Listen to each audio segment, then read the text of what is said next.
எல்லாருமே நினச்சிருப்பீங்க கேங்கர்ஸ்ன்னு ஒரு வார்த்தை ட்ரைலர்லேயே வரும் அப்படிங்கிற ஒரு வார்த்தையே இல்லைன்ட்டு. ஆக்சுவலாக அது படம் நான் பண்ண ஆரம்பிக்கும் போது முதல் விதை போட்டது அண்ணன் வடிவேலில் தான்.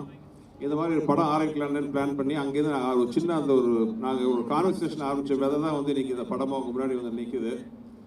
ஆனால் எனக்கு என்னென்னா இந்த படம் வந்து உண்மையை சொல்லப்போனால் ஒரு தமிழில் அவ்வளோ ட்ரை பண்ணாத ஒரு ஜானர், மணி ஈஸ்ட் அந்த மாதிரி ஒரு படம். ஆனால் நம்ம ஊர் கல்ச்சருக்கு ஏற்ற மாதிரி ஒரு பெரிய ஒரு சிட்டிலேயோ ஒரு பெரிய கேட்ஜெட்ஸ்லாம் வச்சு ஒரு அறிவுபூர்வமாக இல்லாமல் ஒரு ஸ்மால் டைம் ஒரு சின்ன ஊரில் ஒரு சராசரியான மனிதர்கள், ஒரு வாத்தியார், ஒரு ஆட்டோ ஓட்டுநர், ஒரு அடியாள், இந்த மாதிரி இவங்களெல்லாம் வச்சுட்டு ஒரு படம் பண்ணால் எப்படி இருக்கும் அப்படி தான் ஆரம்பித்தோம்.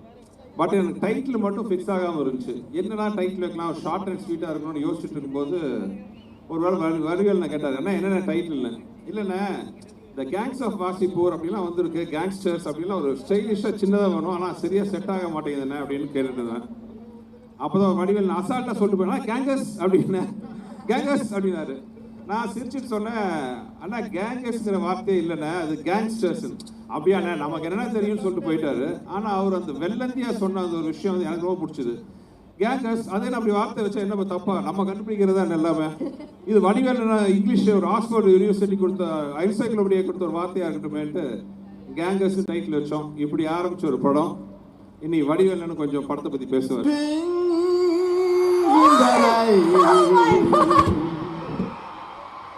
I am swinging in the rain. I want more in the rain. I want more in the rain. இந்த ராமசாமி ஆலயங்களை எப்படி இருக்கு, என்ன இருக்கு? கிட்டத்தட்ட நானும் சுந்தர்ஜி அண்ணனும் ஒரு 15 வருஷமா நாங்கள் சேரல. இவன் பிரிச்சு வச்சானோ இவன் தள்ளி வச்சான்னு தெரியல. சரி, பிரிச்சு வைக்கிறதுக்கு ஆளா இல்ல நாட்டுல. ஒரு 4 பேர் ஒன்னா போனாரு, 2 நிமிஷம் பாப்பாட்டனா 4 பேர் ஒன்னா போறாங்க, 4 திசையில திருப்பிட்டு போயிடான் நம்ம ஆளு. நம்ம ஆளுக்கு அவன திறமை இருக்கு. சேர்த்து வைக்கிறானா சேர்த்து வைக்கிறானா இல்லையோ, பிரிச்சு வைக்கிறதுல பெரிய வில்லைங்க நம்ம ஆளு. அங்க போய் ஒரு பாலை போடுவாங்க, அதே பந்தை இங்கேருந்து போடுவாங்க. இந்த அரசியலில் பார்த்துருப்பீங்க, சில பேட்டியெல்லாம் பார்த்துருப்பீங்க.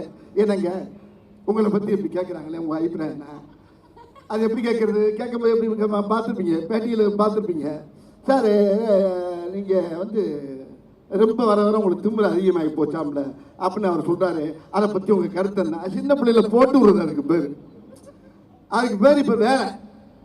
அப்படியா சொன்னாங்க? அவன் பெரிய யோக்கியனாங்க, பார்த்தான செருப்பை கொண்டு அடிப்பேன்னு சொல்லிடுறவன் நேரம் இங்கே வருவாங்க. ஏமா உங்களை பார்த்தா செருப்பை கொண்டு அடிக்கிறேன்றாரு, அதை பற்றி உங்கள் அபிப்பிராயம் என்ன? அப்படியா சொன்னாங்க. இப்படியே பேசி பேசி பேசி பார்த்தீங்கன்னா மீடியாவில் பூரா பயங்கரமாக ஏறும். எது அது மாதிரி உலகத்தில் வந்து பிரித்து வைக்கிறதுக்கு ரொம்ப சாதாரண விஷயம் இல்லை.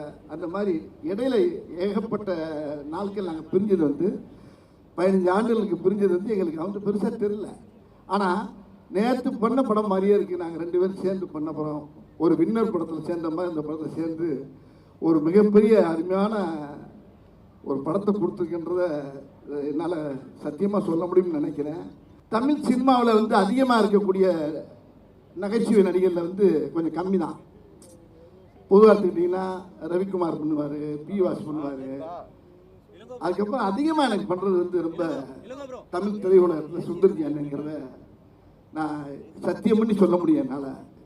என்ன காரணம்னா என்னுடைய பொருட்ஸ் அவருக்கு கண்டிப்பாக தெரியும். அவர் எதை போட்டால் எதை போடலாம் அப்படிங்கிறத அவரு கண்டுபிடிச்சி வச்சுருப்பாரு. இப்படி இந்த ஒவ்வொரு படத்தில் ஒவ்வொரு காட்சியும் ஒவ்வொரு சீனும் பார்த்தீங்கன்னா ரொம்ப ரொம்ப ரசித்து ரசித்து ரசித்து பண்ணியிருக்கான். நான் என்ன நினைக்கிறேனோ அவர் அதை பேசி வச்சுருப்பார். அவர் அதே மாதிரி அவர் என்ன நினைக்கிறாரோ அதை நாங்கள் 2 பேரும் சேர்ந்து பேசி வச்சுருப்போம். இதில் ஒவ்வொரு காட்சியும் அமைகிறது வந்து 2வது விஷயமா இருந்தால் கூட இது சும்மா பேசினோம், பேசி முடிச்சு இமிடியட்டாக 35 நாளில் இந்த படத்தை நாங்கள் முடித்தோங்க. இது ஏன் இவ்வளோ சீக்கிரம் இந்த படம் முடிச்சு எப்படி நடத்துங்கிறது கடவுளுக்கு தான் தெரியுது. உங்களுக்கு கேட்கக்கூடிய நீங்கள் என்ன கேட்குறீங்களோ, நீங்கள் என்னென்ன அதை மீம் கிரியேட்டர்ஸ் இங்கே நிறைய எக்கச்சக்கமாக இருப்பீங்க, நல்லா தெரியும். இங்கே ஒவ்வொரு ஸ்டூடெண்ட்டும் எல்லாம் ஒவ்வொரு மீம் கிரியேட்டர்ஸ் தான். உங்களுக்கு வேண்டிய தீனி ஏகப்பட்ட இறை அந்த படத்தில் நிறைய இருக்குது. அதனால நீங்கள் தைரியமாக குடும்பத்தோடு உட்காந்து தியேட்டரில் உட்காந்து இந்த படத்தை பார்க்கணும். அப்போ தான் இந்த படத்தோட எப்பயுமே தனியாக உட்காந்து ஒரு படம் பார்த்து தானாக சிரிச்சோம்னா நம்மளே பைத்தியம் மாதிரி நினைப்போம். அப்படி பார்க்கக்கூடாது. தியேட்டரில் உட்காந்து கும்பலோடு பார்க்கும்போது தான் அந்த மூலையில் ஒருத்தன் சிரிப்பான். அப்போ ஏன் சிரிக்கிறாங்க போது அங்கேருந்து ஃபயர் ஆகும் பாருங்க. அப்படியே கூட்டத்தில் அப்படி மொத்தமாக குடும்பத்தோடு உட்காந்து கூட்டத்தோடு உட்காந்து பார்க்கும்போது தான் ஒரு நகைச்சுவைக்கு என்ன பவர் இருக்குது, இந்த கதை எப்படி போயிட்டு இருக்கு, இதுக்கு எப்படி சிரிப்பு வருப்புங்கிறத நீங்கள் அங்கே பார்க்க முடியும். இதுக்கு முழுக்க பெரிய ஒத்துழைப்பு அவருடைய டைரக்ஷன் தான். அவரோட சேர்ந்தனால தான் இல்லை நல்லா நடிச்சிருக்கேன்னு நினைக்கிறேன். இதுக்கு முன்னாலே நடிச்சனோ இல்லையோங்கிறது எனக்கு புரியல. ஏன்னா என்கிட்ட என்ன இருக்குங்கிறப்ப அவர் அழகாக எடுத்துருவார். அவர் நீங்கள் 1995 முறை மாமன் அப்படின்னு ஒரு படம் டைரக்ட் பண்ணியிருப்பீங்க. இப்போ 2025 கேங்கஸ் படம் டைரக்ட் பண்ணியிருக்கீங்க. அப்போ 1995 இருந்த சுந்தர் சி சாருக்கும் இப்போ 2025 இருக்க சுந்தர் சி சாருக்கும் என்ன வித்தியாசம்? அதாவது அப்போ மொட்டை அடிக்காமல் இருந்தார், இப்போ மொட்டை அடிச்சிருக்காரு முருகன் கோயிலில் போய். நான் சும்மா ஜாலியாக சொன்னேம்மா, இது முருகன் கோயிலுக்கு அடித்த மொட்டைமா இந்த படத்துக்காக சொல்லுங்க. இல்லை, ஒரு வித்தியாசம் இல்லைங்க. அப்போ ஒரு படம் முதல் படம் ரிலீஸ் ஆகும்போது என்ன பயம், பதட்டம், டென்ஷன் இருந்துச்சோ அதே பயம், பதட்டம், டென்ஷனே இப்போ இருக்கு. பண்ற வேலையில் அந்த பயம், பதட்டம் இருந்தால் நம்மளோட வெற்றி தேவதை நம்மளுக்கு இப்போ ஆசீர்வாதம் பண்ணுவாங்கிறது என் நம்பிக்கை. ஸோ அப்போலேருந்து இப்போ வரைக்கும் நான் அதே சுந்தர் தான். ஆல்மோஸ்ட் 30 இயர்ஸாக தமிழ் சினிமாவில் பல திரைப்படங்கள், பல நடிகர்கள், பல இயக்குநர்களோட ட்ராவல் பண்ணிட்டு இருக்கீங்க. ஸோ உங்களை பொறுத்த வரைக்கும் தமிழ் சினிமாவை அடுத்த கட்டத்துக்கு கொண்டு போகிறது கமர்ஷியல் ஃபிலிம்ஸா இல்லை அன்பே சிவம் மாதிரி எக்ஸ்பெரிமெண்டல் ஃபிலிம்ஸா? உங்கள் ஒப்பீனியன் என்ன? கையில் 10 விரல் இருக்கு, ஒவ்வொரு விரலும் ஒவ்வொரு மாதிரி. நீங்கள் டெய்லி சக்கரை பொங்கலே சாப்பிட்ருந்தாலும் தகட்டும், காரமே சாப்பிட்ருந்தாலும் நல்லா இருக்காது.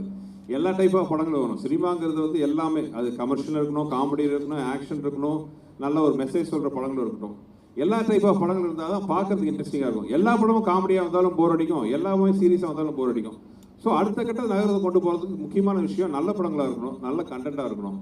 முன்னெச்சரிக்கையாக ஒரு வார்த்தை சொல்லிடுங்க சார். நமக்கு மட்டும் எப்படி சார் இப்படிலாம் அமையுதுன்னு தெரியல சார். ஒரே தி கேர்ள்ஸ் சார். ஏதா இருந்தாலும் இங்கிலீஷில் கேட்டுறாதீங்க, அவுத்த கலைக்கிறோம்.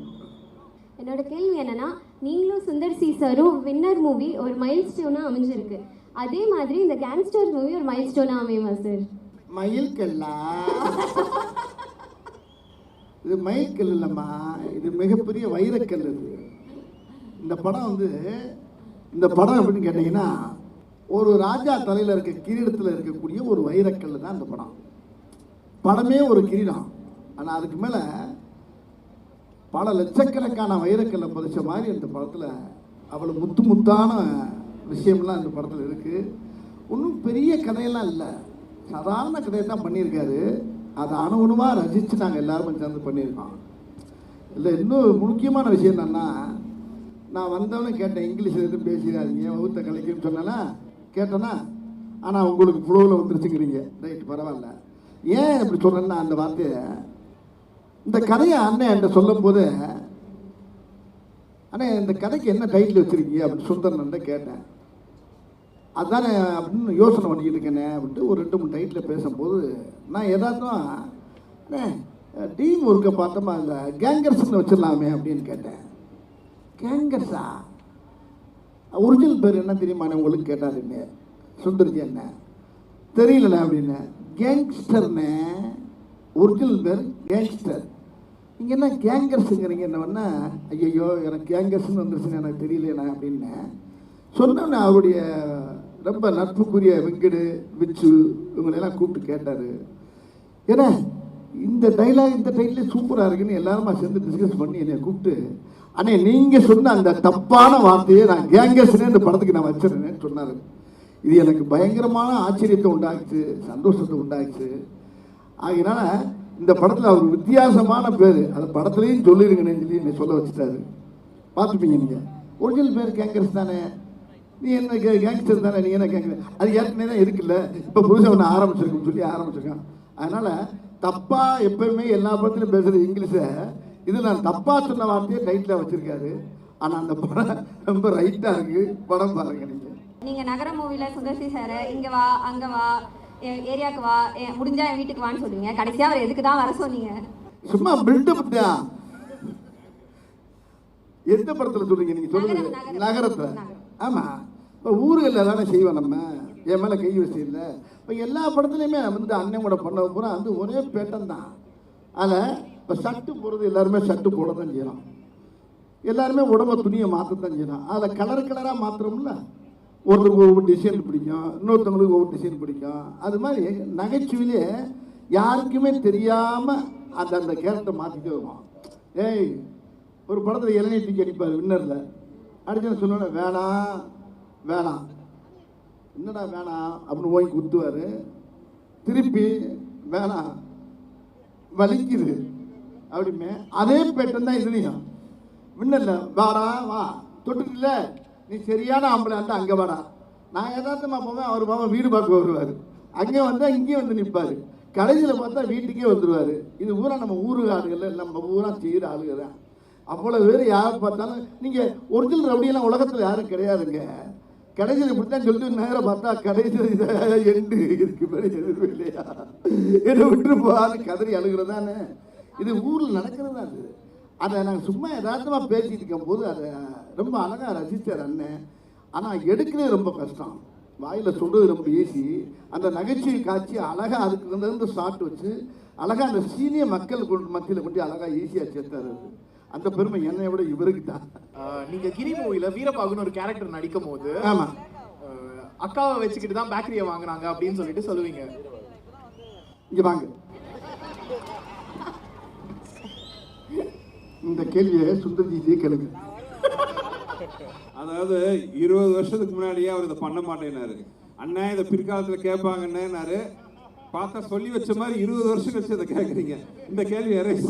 என்னோட டவுட் எரேஸ். சரி, அவன் என்னதான் டவுட் கேட்கிறாரு கொஞ்சம் கேட்டுருவோமே சார். ஏமா நீ வேற ஆத்துல குளிச்சிட்டு இருந்த மாதிரியே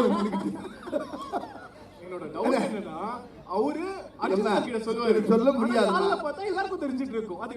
அது எப்படி சொல்ல முடியும்? அர்ஜுன் சார் கிட்ட வந்து அவர் சொல்லுவாரு, இந்த மாதிரி அக்கா வச்சுதான் பேக்கரி வாங்கினப்பா அப்படின்னு சொல்லிட்டு. ஆனா காலைல பார்த்தா எல்லாருக்கும் தெரிஞ்சிட்டு இருக்கும், இல்லையே நீ அக்கா வச்சுதான் பேக்கரி வாங்கினாவே அப்படின்னு சொல்லி கதவு தட்டுவாங்க. அது எப்படி இந்த நேரத்துல அதை விட்டுருங்கப்பா, நாடு நகரம் சரியில்லாம இருக்கு நீ. ஆனா என்னென்னவோ கேட்கலாம், எப்படி ஒரு கேள்வி கேட்டிருக்க பத்தியா நீ?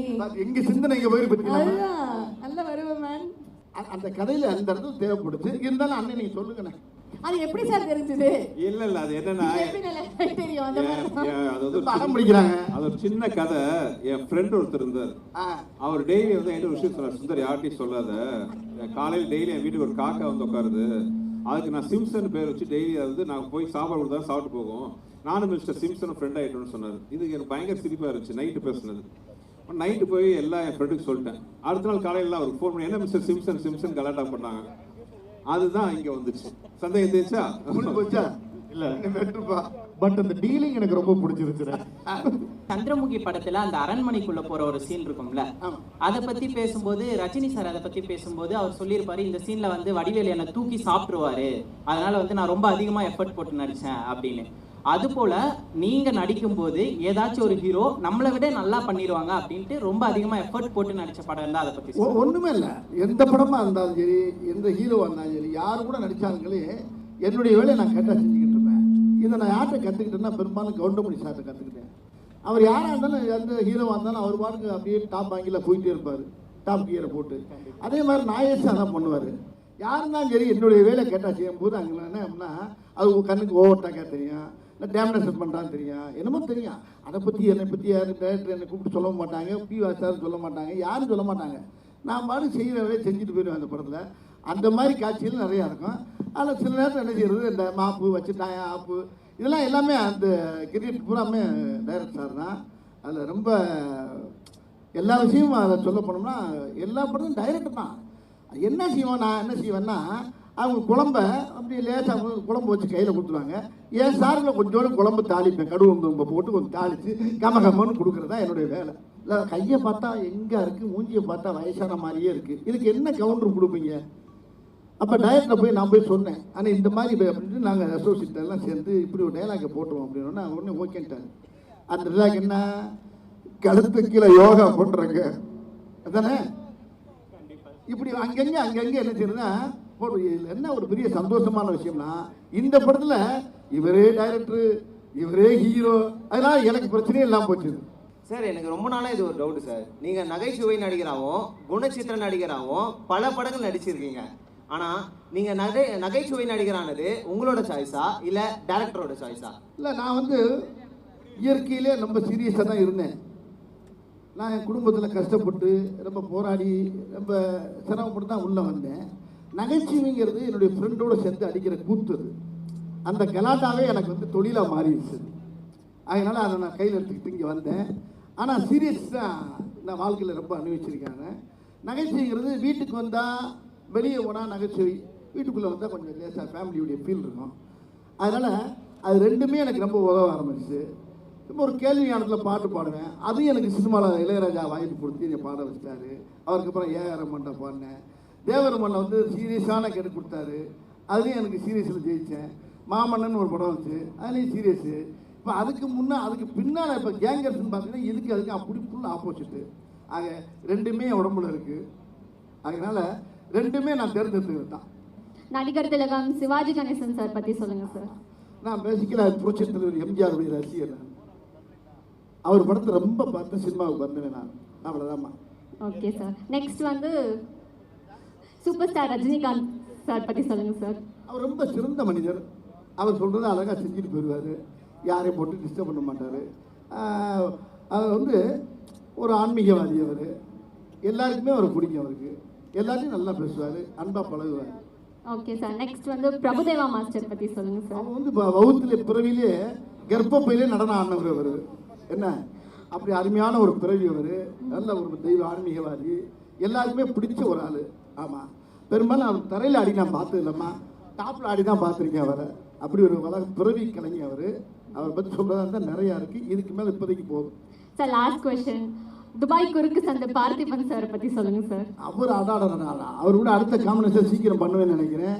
அவர் கூட சேர்ந்து நடிக்கிற மக்கள் ரொம்ப எதிர்பார்க்குறாங்க. விரைவில் நீங்கள் எதிர்பார்ப்பீங்க. அவர் அருமையான வந்து அதாவது மம்பளுக்கு இருக்குன்னே வந்தவர் என்கிட்ட திரையுலகத்தில். அருமையான அற்புதமான கலைஞன். அவர் கூட நடிக்க போகிறதுன்னு நினைக்கும் போது பெருமையாக இருக்குது எனக்கு. நீங்களும் வடிவேல் சாரும் சேர்ந்து நடிச்சிங்கன்னா அந்த படம் வேற லெவலில் இருக்கும். ஸோ எங்களுக்காக எக்ஸ்க்ளூசிவாக 2 சீன்ஸ் நீங்கள் ரிவீல் பண்ண முடியுமா? பாட்டு இல்லாமல். நாங்கள் சொல்கிறத விட அந்த சீன் பார்த்துட்டா பெட்டராக இருக்கும். பாருங்க, பானை சோத்துக்கு ஒரு சோறு பதம்னு சொல்லுவாங்க பார்த்தீங்களா, அந்த மாதிரி படம் ஃபுல்லாக அது மாதிரி வடிவேல் அண்ணனோட ஒரு திருவிழா கொண்டாட்டம் தான் அந்த படம் கேங்கர்ஸ். இந்த ஏப்ரலுக்கு சுந்தர்ஜி சார் கொடுத்த பெரிய கிஃப்ட். உடனுக்குடன் செய்திகளை தெரிந்து கொள்ள சன் நியூஸ் பெல் ஐகானை கிளிக் பண்ணுங்க.